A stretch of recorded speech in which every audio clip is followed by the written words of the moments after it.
Baik, salam. Salam. Oke, kita akan mulai katekisasi kita. Bapak Pendeta mohon Kakak Erna pimpin kita dalam doa. Terima kasih atas kesempatannya. Mari kita berdoa. Tuhan Yesus, Bapa yang Maha Baik, terima kasih untuk kesempatannya pada hari ini dari pagi hingga pada siang hari ini. Pada siang hari ini ya Tuhan, kami anak-anakmu hendak memulai akan katekisasi kami. Ya Tuhan, marilah Engkau memberikan kami pemahaman dan pengertian yang baik untuk kami belajar katekisasi dengan baik.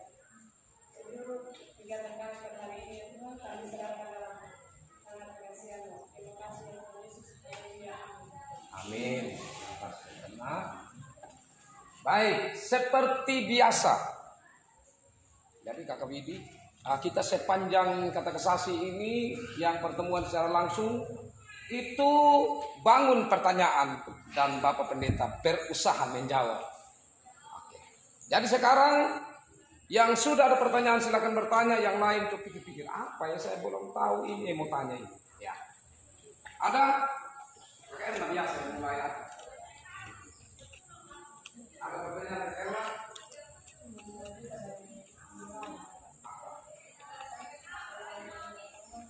Ya.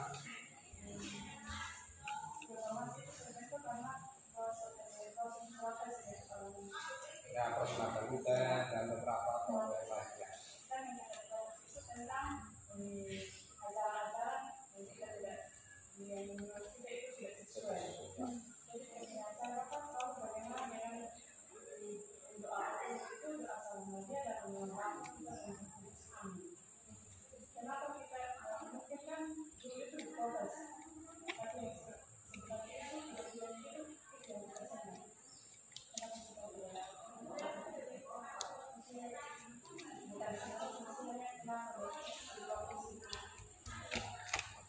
Nah, jadi terima kasih Erna. Nah, ada hal-hal yang baik itu berhubungan dengan di luar dogma maupun yang berhubungan dengan dogma ajaran yang menjadi pijakan atau yang menjadi alasan untuk munculnya protes. Yang di luar itu adalah tentang susunan hierarki dari kepemimpinan Katolik. Bahwa dalam Katolik itu yang tertinggi adalah Paus, ya toh? Nah, Paus yang tertinggi dan Paus itu sangat diagungkan. Dan kemudian apa yang disampaikan oleh Paus itu dipandang sebagai kalimat yang benar dan tidak ada hal yang harus dikoreksi atau yang salah di sana. Jadi setiap Paus apa yang disampaikan itu seperti Tuhan sudah punya penyampaian. Otoritasnya tinggi sekali. Sedangkan yang tidak bisa diganggu-gugat hanya Alkitab. Berarti kalau perkataan-perkataan lain, tradisi-tradisi yang lain itu masih bisa dikoreksi. Ya. Nah, sekarang orang sudah mulai mengagung-agungkan Paus. Nah, Paus sendiri sadar tidak sadar akhirnya berani mengeluarkan pernyataan-pernyataan yang dipandang bahwa pernyataan ini itu akan diikuti oleh semua umat. Nanti kamu akan melihat, kalau cari di Google, pernyataan-pernyataan Paus yang dulu-dulu, tapi akhirnya gereja Katolik sendiri mereka sadar, mereka konfirmasi, koreksi kembali.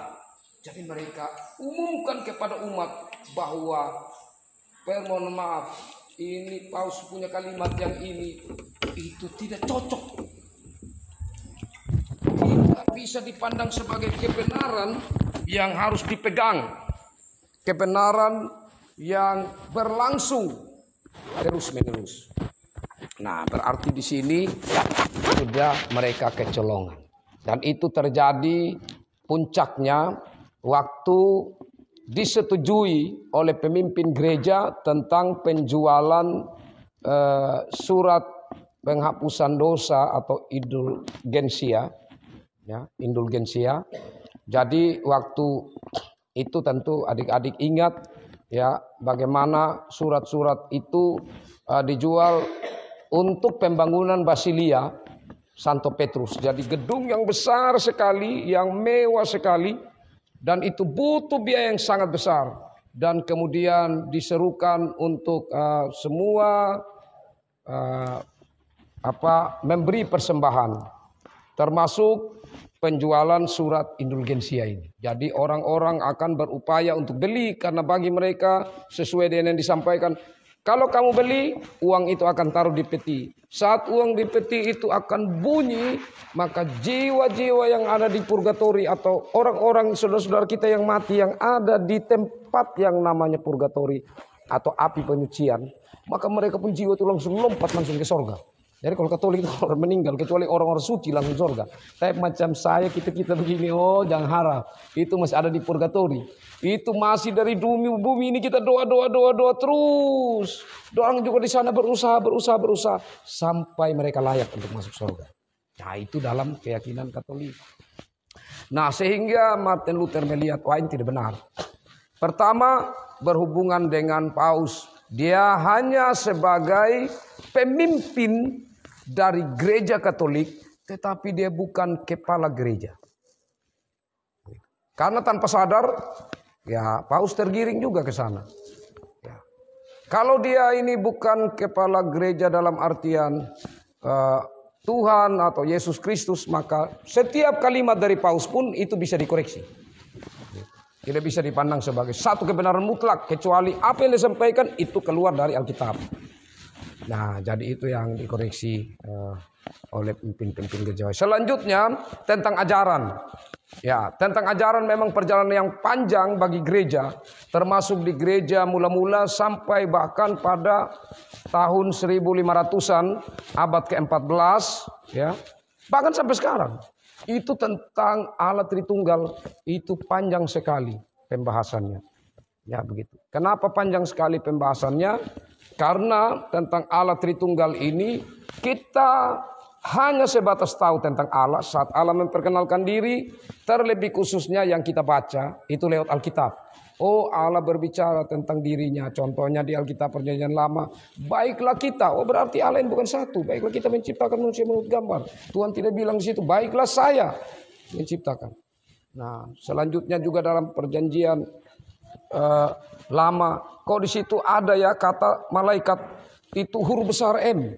Ya, tapi dia bukan tuliskan, kalau Tuhan ya pasti langsung Tuhan. Begitu, berbicara kepada Abraham. Tapi ini malaikat Tuhan. Malaikat siapa? Lihat-lihat di Alkitab yang lain, malaikat huruf kecil. Kenapa yang ini ada huruf besar? Bukan setelah titik. Kalau setelah titik pasti wajar harus huruf besar kan? Tapi ini di tengah-tengah kalimat. Dia muncul kata malaikat tapi huruf besar.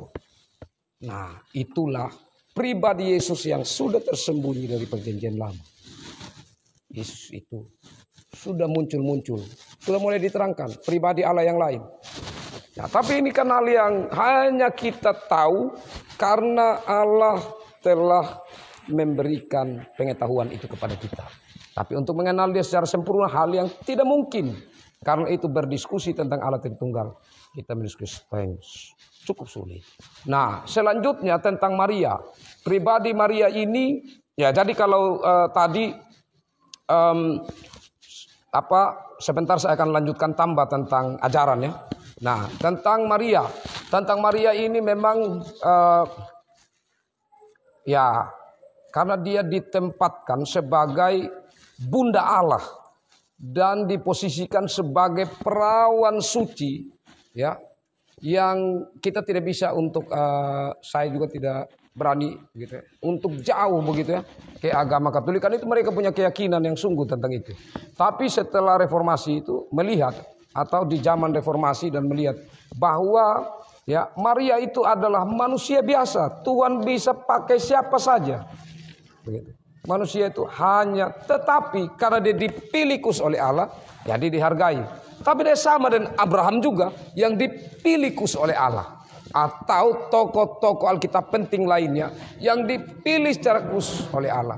Yusuf juga yang mendampingi Maria, dia dipilih khusus, ya kan? Nah, tapi tentang Maria itu manusia biasa, yang mana memang Tuhan sudah nyatakan itu, bahwa dia bukan adalah seorang yang luar biasa begitu ya. Hanya yang ada di dalamnya itu yang luar biasa. Jadi dalam kitab Kejadian 3 ayat 15 contohnya. Aku menggunakan permusuhan antara engkau dan perempuan ini. Keturunanmu akan meremukkan tumitnya, keturunannya akan meremukkan kepalamu. Ya kan? Nah, keturunanmu. Kata Tuhan sama Hawa, keturunannya akan meremukkan kepalamu. Kata Tuhan, keturunan Hawa akan meremukkan kepala ular. Nah, di sini menunjukkan bahwa nanti keturunannya Hawa, begitu. Berarti nanti ada keturunan dari perempuan tanpa laki-laki. Jadi Yesus lahir tanpa laki-laki, ya. Tapi yang penting itu keturunan dalam artian yang ada dalam perut Maria itu, bukan Maria itu. Nah, itu kalau kita yang sudah reformasi ya, yang sudah Protestan, ya itu yang kita pandang. Sehingga Maria bukan sosok yang harus itu ditempatkan tinggi. Begitu. Dia ditempatkan ya sebagai manusia yang istimewa saja, tetapi tidak bisa disejajarkan dengan Yesus, apalagi Allah. Ya, memang Katolik tidak mensejajarkan itu, tetapi cukup memandang dia sebagai orang suci. Padahal setelah itu kita tahu bahwa Maria akan melahirkan juga tuh, seperti Yakobus itu kan anak-anak Maria, ada saudara-saudara Tuhan Yesus beberapa orang. Jadi itu yang dikritisi, begitu. Nah, selanjutnya berhubungan dengan ajaran tadi, contohnya tentang ketritunggalan Allah. Nah, persoalan yang terjadi adalah sewaktu pengajaran itu tentang penghapusan dosa tadi, masalahnya bahwa mereka meyakini bahwa dengan perbuatan baik atau dengan membeli surat ini kita bisa masuk surga. Di situ yang direnungkan oleh Luther, dan itu direnungkan sekian lama, dan dia pada akhirnya temukan bahwa tidak bisa, keselamatan itu tidak bergantung pada perbuatan manusia. Keselamatan itu pemberian cuma-cuma Allah. Berarti kita selamat karena anugerah Allah. Nah, kalau begitu maka tidak perlu beli itu apa, karena kita tidak bisa beli untuk keselamatan. Keselamatan itu hanya datangnya dari Tuhan. Tuhan yang mampu memberi kita selamat. Nah, itu beberapa hal yang dikritisi ya oleh Martin Luther, dan ada masih banyak hal lain di sekitar itu. Nah, sekarang saya lebih mengerucut kepada apakah yang lebih lagi yang Erna maksudkan dari yang saya sampaikan ini. Maksudnya bukan itu Bapak Pendeta. Ya, maksud saya yang ini lagi. Mungkin ada begitu. Pas protes itu kan ini kita memprotes yang tidak sesuai atau apa. Sedangkan di ajaran Katolik itu akhir doa mereka itu dengan awal doa mereka itu dalam nama Bapa, Putra dan Roh Kudus. Jadi mungkin kita pada saat itu yang reformasi ini memprotes itu mungkin tidak sesuai. Mengapa itu tidak sesuai dengan dan kita tidak lakukan? Oh, maksudnya dari dia punya alur doanya begitu ya? Dalam nama Bapa. Ah, iya, sampai pakai tanda. Ya, jadi itu praktek. Ya, praktek tentang doa itu tidak ada yang salah. Tidak ada yang salah tentang itu. Tetapi kenapa kita Protestan memilih untuk tidak pakai itu? Karena itu mengacu kepada doa yang diajarkan Tuhan Yesus. Ya, jadi doa yang diajarkan Tuhan Yesus kan tidak berakhir di situ. Apalagi Yesus juga masih ada, ya toh. Nah, selanjutnya dalam kitab-kitab yang berhubungan dengan salam, berkat yang diakhiri, dan itu baik itu oleh surat-surat Rasul Paulus khususnya kan tidak ada penyampaian tentang dalam nama Bapa, Anak dan Roh Kudus. Sehingga itu sebenarnya untuk beberapa hal yang dapat dipertanggungjawabkan secara doktrin, secara ajaran oleh Protestan, ya, sehingga mereka bilang ya ini ciri khas kami. kami tidak pakai. Ini akan membedakan tentang ciri khas dari Katolik seperti apa, tapi mereka tidak salah. Ciri khas juga dari Protestan seperti apa. Kalau Katolik bilang, kamu kenapa tidak pakai Allah Bapa, Anak dan Roh Kudus? Ya, karena kamu keluar dari kami Katolik. Itu salah. Oh tidak. Karena dapat dipertanggungjawabkan secara teologis. Ya, karena dalam Alkitab, ya orang Protestan bilang, memang tidak ada di Alkitab ajarkan habis doa bilang dalam nama Bapa, ya kan? Nah, jadi sama-sama tidak bisa untuk jadi koreksi yang menyatakan bahwa itu salah. Dan gereja Protestan juga hanya sebagai ciri khas yang mencirikan. Ya, seperti itu. Oke, ada lagi? Bisa gitu, Erna? Ada lagi? Oh, harus ada sebenarnya. Kamu waktu pulang di rumah, wih saya ini kenapa saya baca ini firman, atau kenapa begini, saya pikir kenapa kita hidup susah terusin, itu macam tidak ada senang, saya mau tanya dulu. Tidak apa-apa. Apa yang kamu ketemu dalam hidup sehari-hari, kamu tanya. Nanti kan kita lihat secara alkitabiah seperti apa. Dari Widi, ada pertanyaan? Ya.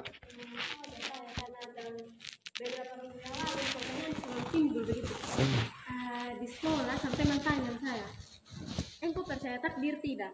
Dan saya bilang kayak masih bimbang antara harus percaya atau tidak. Nah ini yang saya mau pertanyakan, kita sebagai orang Kristen itu perlu percaya takdir atau tidak? Oke, terima kasih. Jadi takdir itu kita juga harus mengerti dari soal pengertiannya. Ya, yang dimaksud dengan takdir itu yang seperti apa, begitu. Nah, jadi biasanya orang bilang ya takdirnya saya memang sudah begini. Seperti kalau lihat urat tangan, oh kau punya hidup begini ya, takdirnya sudah begitu. Ya toh? Nah, jadi kata takdir ini memang serempet-serempet dengan yang Bapak Pendeta bilang tadi tentang kepercayaan kita. Tuhan sudah menentukan dari sejak semula bagaimana kita kelak. Ini hal yang rumit sekali. Ya. Tetapi coba perlahan-lahan kita ikuti. Jadi macam begini. Ini contoh saja. Saya punya anak. Begitu. Saya pimpin dia, saya bimbing. Dia sudah mulai besar. Saya mulai lihat anak ini, saya mulai berpikir tentang masa depannya seperti apa. Begitu. Oh, masa depannya dia nanti ini anak begini. Nah, saya arahkan dia ke sana. Begitu. Tapi karena orang tua ini sebelumnya sudah tahu tentang karakter anak itu. Itu manusia. Tapi Tuhan, tapi anak itu juga bisa berubah ya. Karena itu kehendak bebas dia. Tapi Tuhan, sebelum saya dan saudara-saudara lahir, Tuhan sudah konsep. Seperti dunia ini. Nanti saya mau cipta apa ya? Saya mau buat ini duluan, habis itu ini, habis ini. Sudah ada dalam pikiran Tuhan, dalam konsep Tuhan. Tinggal waktu Tuhan, jadilah ini. Wah, semua sudah teratur. Kenapa ini bintang, bulan, ya matahari kok begitu semua teratur, tidak kacau balau. Nah, jadi semua sudah dalam konsep Tuhan. Termasuk saya dan saudara. Tuhan sudah konsepkan bahwa nanti Deus, dia punya bapak ini, mama ini, dia akan lahir di sini begitu. Itu konsep Tuhan. Nah, tetapi Tuhan tidak menciptakan kita sebagai robot. Tuhan tidak ciptakan kita sebagai robot. Di saat Tuhan telah memilih kita sejak sebelum kita ada, itu saja sebuah kasih kemurahan Tuhan yang sungguh besar. Ini harus diamini dulu ya. Saya siapa kok Tuhan pilih dari sekian banyak menjadi orang Kristen contoh. Oh, Tuhan bisa pilih saja dari orang Kristen. Wih, terima kasih Tuhan. Saat saya bandingkan hidup saya dan orang lain, banyak orang lain lebih baik kok. Tapi kenapa Tuhan pilih saya? Selanjutnya, saat kita sudah ada dalam kesadaran, terima kasih Tuhan Engkau sudah pilih saya. Maka sekarang, saya harus melaksanakan tanggung jawab saya. Karena Tuhan memberi kepada saya kehendak bebas. Jadi bagaimana saya menentukan hidup saya, ya, supaya untuk saya melakukan apa hal yang baik. Itu Tuhan memberikan kebebasan kepada saya. Meskipun saat saya sudah berjalan salah, ya, di saat Tuhan telah memilih saya, maka Tuhan tidak akan membuat saya jatuh. Atau Tuhan tidak akan sampai membiarkan saya tergeletak. Saya jatuh pun Tuhan bangkitkan. Saya tidak terkapar. Tuhan terus tuntun saya. Nah, disitulah kita melihat bahwa Tuhan terima kasih Engkau pilih saya untuk saya tambah baik, tambah baik, tambah baik. Sesuai dengan apa yang menjadi maksud Tuhan di saat Tuhan memilih saya. Jadi kedaulatan Tuhan 100% harus jalan. Tanggung jawab saya sebagai manusia yang bebas 100% harus jalan. Nah, yang berikutnya. Nah, kehendak bebas ini, ya, ini memang hal yang karena Tuhan tidak ciptakan kita sebagai robot, maka kita selalu punya kesempatan untuk memilih. Memang dalam diri kita ini sudah dua gambar yang menyatu. Gambar yang sebelum manusia jatuh dalam dosa. Gambar yang tempel adalah gambar setelah manusia jatuh dalam dosa. Jadi saat saya mau buat baik, kenapa yang jahat ini ada? Saat saya mau buat jahat, yang baik ini kasih ingat. Jadi kita sudah bercampur antara hal yang baik dan yang tidak baik itu dalam diri kita. Nah, dalam peperangan inilah, ya, maka sebentar kita bisa mengambil keputusan yang baik, bisa mengambil keputusan yang tidak baik. Saat kita mengambil keputusan yang tidak baik, Tuhan yang salah atau kita yang salah? Siapa yang salah? Contohnya, karena kita pemalas begitu ya. Ini dasarnya pemalas. Orang lain harus sementara kerja berat, kita tidur bangun. Ya toh? Gitu. Para kita berkeluarga ini contoh. Giliran begini orang sudah panen, siapa takdir panen. Tidak bisa. Pemalas memang jadi, gitu. Nah, itu bukan takdir begitu. Jadi banyak orang yang akhirnya melihat bahwa memang Tuhan sudah takdirkan ini orang miskin. Oh, jangan dulu. Oh, Tuhan, kecuali dia miskin. Contohnya. Ya. Karena di tempatnya itu terjadi sebuah bencana alam yang hebat atau peperangan. Ya, akhirnya mereka menjadi miskin. Ya, begitu. Itu ada maksud Tuhan semua di situ. Nah, tetapi ada beberapa atau banyak hal yang orang, dan bahayanya begini. Ini kamu dengar baik. Bahayanya begini. Waktu ketemu sudah berumah tangga dengan satu nona. Ini Dius berumah tangga. Contohnya, minta maaf Dius. Contoh ya. Dius bilang, saya takdirin sebenarnya bukan dan engkau. Kenapa mesti sengsara begini? Nah, begitu. Nah, akhirnya dia mulai pakai alasan takdir. Karena melihat masalah-masalah yang terjadi dalam rumah tangga, dia bilang, saya takdir sebenarnya itu. Kenapa? Coba lihat kita muka, macam Mbak Ambel tuh. Macam gitu. Itu takdir sebenarnya. Jadi apa hal-hal seperti itu bisa dijadikan alasan. Nah, jadi kita memilah kata takdir itu terlalu hal yang negatif kalau secara Kristen. Tapi ada yang namanya yang Tuhan sudah predestinasi atau apa istilahnya. Tuhan memang sudah rancangkan bagaimana nanti. Ya. Jadi nanti Pak Pendeta, nanti ama ini begitu ya, contohnya dalam rumah Pak Pendeta kesampai saya punya bapak. Nanti ama itu nanti dia jadi pendeta. Itu biar saya oleng-oleng, tapi sebentar Tuhan tetap arahkan saya ke sana. Karena memang Tuhan sudah tetapkan dan itu pilihan khusus yang Tuhan. Jadi macam tadi kalau kita belajar tentang Abraham, Ishak, orang mau bagaimana macam Abraham delay kan. Waktu Tuhan bilang, Abraham keluar dari negeri Mesopotamia menuju ke Kanaan. Dia jalan, oke Tuhan, sampai di Haran, ya dia berhenti di situ. Lama sekali.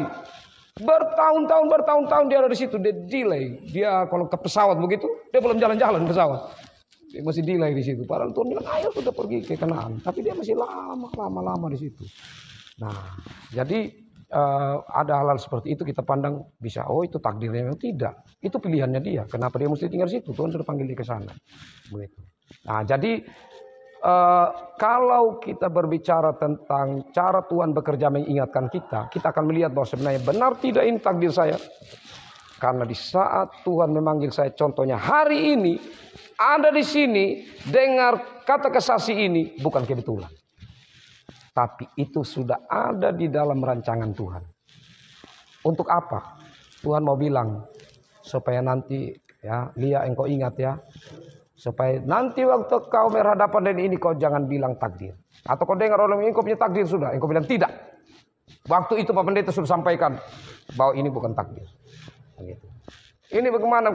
Ya benar, bisa. Karena ini bukan takdir, tetapi ini memang sudah ada dalam rencana Allah dalam hidup saya. harus dilihat secara baik. Saya bilang tadi, takdir itu sangat berhubungan dengan hal negatif. Tetapi kalau pilihan, penetapan, dan karya Allah yang berlangsung di sana, itu dia selalu positif. Kalau kita mendapatkan ujian, ya, tantangan yang berat, pasti sebentar dia positif. Waktu Abraham seperti negatif. Engkau ambil kopi anak Ishak, pergi di Gunung Moria. Nanti di sana saya kasih tahu itu tempat kau persembahkan kopi anak. Ini negatif. Wih, kau bisa sentuhan kan? Tapi Abraham bilang, oh, tidak mungkin. Tuhan kan bilang dari Ishak nanti terus melanjutkan saya punya keturunan. Kalau saya bunuh Ishak, pasti Tuhan bangkitkan. Itu imannya dia, makanya dia jalan. Jadi kalau Tuhan, hal-hal yang diberikan, kalau kita sudah dekat dengan dia, oh ini macam saya hadapi, ini tidak mudah yang tantangan Tuhan. Oh tapi, karena itu di dalam, saya tambah sedikit ya, di dalam keyakinan kita, pencobaan dan pengujian itu beda.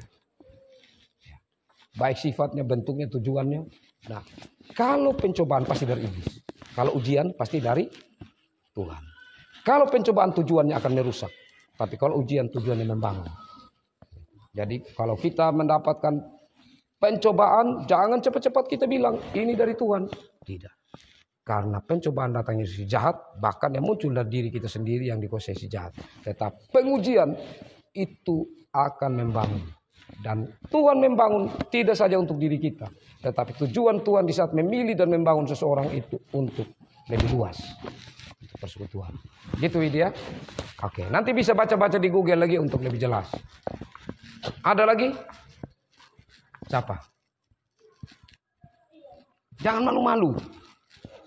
Jangan malu-malu. Tanya saja, tidak ada yang salah. Gitu ya.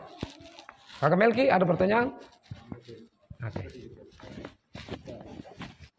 Pertanyaan saya mungkin, kenapa dalam Alkitab itu mengatakan kematian adalah keuntungan atau kemenangan, padahal dalam manusiawi kematian adalah kehilangan atau merasa kesedihan, bahkan semua orang tidak mau merasakan kematian. Oke, menarik. Jadi ada dalam surat Rasul Paulus ya, mati bagiku adalah untung. Tapi kalau aku masih hidup di dunia ini, baiklah aku menghasilkan buah. Itu kan kalimat Rasul Paulus. Jadi begini, Rasul Paulus ini saya cerita sejarahnya. Rasul Paulus ini adalah orang sangat-sangat pintar. Ya. Dia orang sangat-sangat terpelajar. Karena dia di bawah bimbingan seorang macam pendidik besar begitu ya, Gamaliel. Nanti bisa lihat di Alkitab itu. Nah, Paulus ini dia adalah seorang Yahudi yang sangat taat. Nah, seorang Yahudi yang sangat taat dan yang menantikan datangnya Mesias. Tapi waktu Yesus itu, ya, yang disalib itu, yang termasuk dia juga pasti mendukung. Yang kemudian setelah Yesus itu sudah tidak ada lagi dari penglihatan orang Yahudi, meskipun Yesus menunjukkan diri pada murid-murid, sehingga sampai murid-murid menyebarkan tentang Yesus, dia mulai untuk membunuh pengikut-pengikut Yesus. Kenapa dia membunuh pengikut-pengikut Yesus? Karena dia sangat menguasai akan pengharapan dari agama Yahudi tentang Mesias. Kenapa? Mesias bagaimana mungkin mati? Itu tidak mungkin. Karena Mesias dalam pandangan mereka seorang yang sangat luar biasa. Dia adalah orang yang khusus istimewa diutus oleh Allah. Tidak mungkin dia mati. Nah, karena itu ini bukan Mesias yang disebarluaskan. Mereka akhirnya Rasul Paulus ini minta surat. Kasih surat keluasan kepada saya untuk saya pergi bunuh orang-orang Kristen. Dikasih surat sama Rasul Paulus. Jalanlah. Saat dia menuju ke Damsik, maka dia jatuh dari atas kudanya. Dan Yesus menunjukkan diri. Saulus, Saulus, ya Tuhan, kenapa engkau menganiaya aku? Ya, di situ akhirnya Rasul Paulus dipanggil, dibentuk oleh Tuhan, dan kemudian diutus oleh Tuhan. Nah, di situ Paulus menjadi seorang Kristen yang luar biasa. Kenapa? Karena dia tadi kan ilmu Yahudi dia kuasai. Dia mulai korek kembali. Ini kitab-kitab Yahudi. Baru dia temukan di situ, oh ternyata ini dia sudah, karena di sini dikatakan bahwa Mesias nanti itu dia akan mati. Mesias nanti itu akan mengalami penderitaan. Dia coba-coba cari-cari bandingan paralelnya di mana. Dia temukan. Akhirnya dia semakin belajar tentang siapa Yesus itu. Lewat para murid-murid yang lain. Dia dengar cerita-cerita bagaimana Yesus mengatakan ini. Dia ambil kesimpulan. Ini Tuhan. Yesus adalah Tuhan. Saya harus sebarkan tentang Yesus Kristus. Semakin dia menyebarkan tentang Yesus Kristus, semakin dia menyebarkan tentang Yesus Kristus. Semakin dia kenal Yesus, semakin dia kenal kebenaran. Dia lihat banyak sampah yang harus dia tinggalkan di belakang. Artinya perbuatan-perbuatan yang dia pikir tadi baik, ternyata itu sampah. Dia lihat begini. Dia pikir, aduh Tuhan. Dia terus diberikan semangat. Melayani. Akhirnya dia bilang, Tuhan, boleh kok. Supaya saya mati sudah. Kenapa? Karena sekarang saya pas siap. Saya takut nanti kalau saya sakit, saya sudah tua, saya pikun. Saya bisa seperti Salomo. Salomo waktu dia pikun, akhirnya dia murtad. Begitu. Salomo. Dia bilang, Tuhan saya takut nanti kalau saya sudah tua jangan sampai. Ya seperti itu dramatisasi saja. Tapi tidak sampai situ dia punya cerita. Tapi dia bilang bahwa lebih baik sudah saya mati. Artinya sekarang dia ada siap. Lebih untung daripada saya mati tidak siap. Ya kan? Jadi mati adalah untung. Itu sukacita besar bagi dia. Tapi Tuhan, Engkau masih berikan kesempatan hidup bagiku. Oke. Tapi hidup saya hanya mau pakai untuk Tuhan. Jadi Tuhan tahu isi hati dari Paulus. Tuhan mau. Untuk anak yang telah dia panggil, yang ditetapkan ini. Harus terus menjadi teladan. Dia tidak boleh pada akhir hidupnya menjadi teladan yang tidak baik. Karena dia tahu kerinduan atau iman dari Paulus itu sendiri. Nah, itu yang mendorong dia. Dan inilah perkataan iman yang sejati. Seperti saat Abraham anaknya mau dibunuh sudah Ishak. Ishak tanya, Bapak, sini ada api, di sini sudah ada kayu, di mana korbannya? Tuhan yang menyediakan. Itu kalimat iman yang tinggi. Seperti saat Rasul Paulus mengatakan mati adalah keuntungan. Itu satu ungkapan iman yang tinggi. Gitu ya. Ungkapan iman yang tinggi. Nah, apakah saya dan saudara berani? Percaya Tuhan? Kalau Tuhan datang hari ini. Kalau hari ini kiamat. Siap? Macam berat-berat. Terang Tuhan, wih tadi malam saya baru maki sama mama, wih tadi malam saya baru benci sama teman, saya belum baik dengan dia. Tuhan tunggu dulu, geser. Tapi kalau sudah seperti Paulus, Tuhan lebih baik sekarang sudah, lebih baik sekarang sudah Tuhan, jangan tunda lagi, ya kan?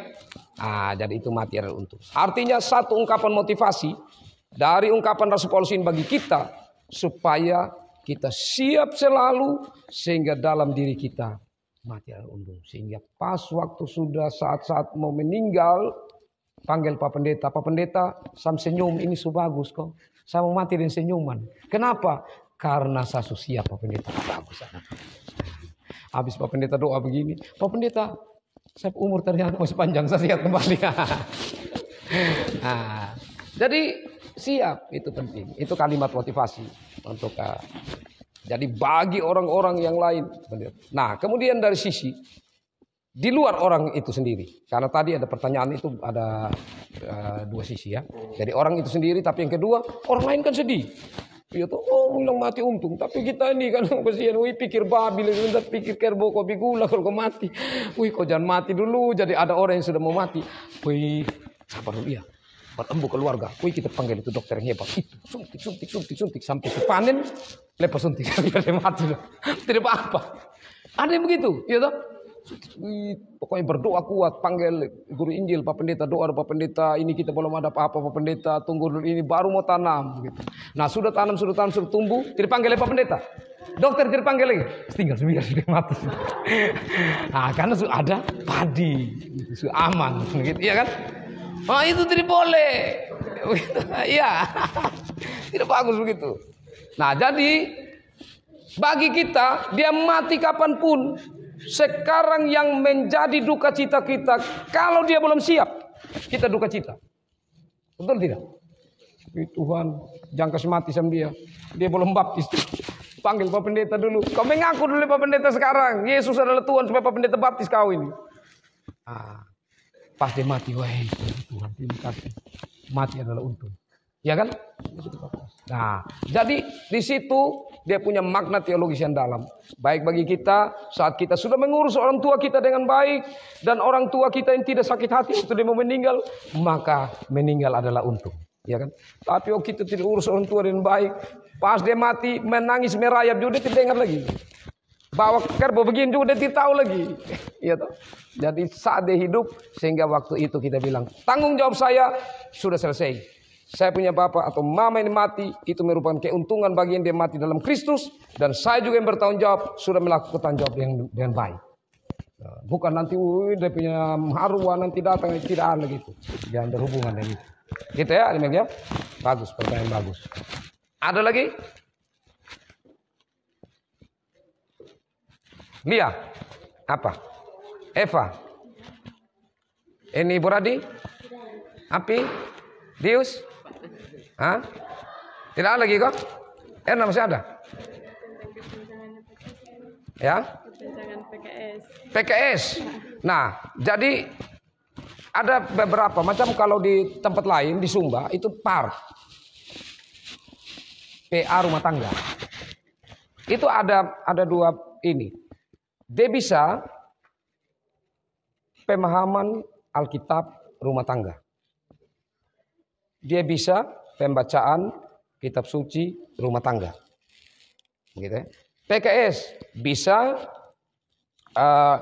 pembacaan kitab suci, bisa pemahaman kitab suci. Tergantung begini. Kalau pembacaan kitab suci, saya baca, saya terangkan, selesai. Amin.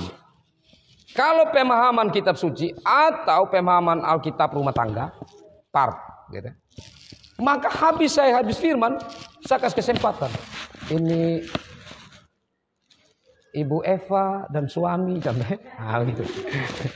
Ibu Eva dan suami, apakah ada pertanyaan, apakah ada tanggapan dari firman Tuhan tadi? Nah, itu namanya pemahaman kitab suci kalau PKS atau kalau part pemahaman Alkitab rumah tangga. Itu yang dimaksudkan. Jadi tinggal kamu pakai mana? Oh, Bapak Pendeta, ini kan kita kalau di ini kita batanya. Oh, kalau begitu kita pakai pemahaman saja kitab suci. Begitu. Iya toh? Supaya semua paham. Semua harus saling koreksi. Begitu. Atau saling memberi berkat lewat firman Tuhan. Oke, terima kasih. Ada lagi? Tapi kalau PA sendiri, penelaahan Alkitab. Kalau kamu ketemu orang bilang PA, itu dia punya kalimat yang umum. PA itu adalah penelaahan Alkitab. Jadi Alkitab itu ditelaah betul. Ini bahasa Yunani apa? Oh, ini dibilang di sini Ishak diminta Tuhan untuk mempersembahkan anaknya.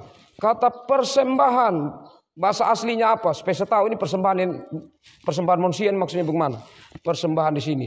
Dia bilang, oh, olah, bahasa Ibraninya, contohnya. Olah ini artinya bakar habis.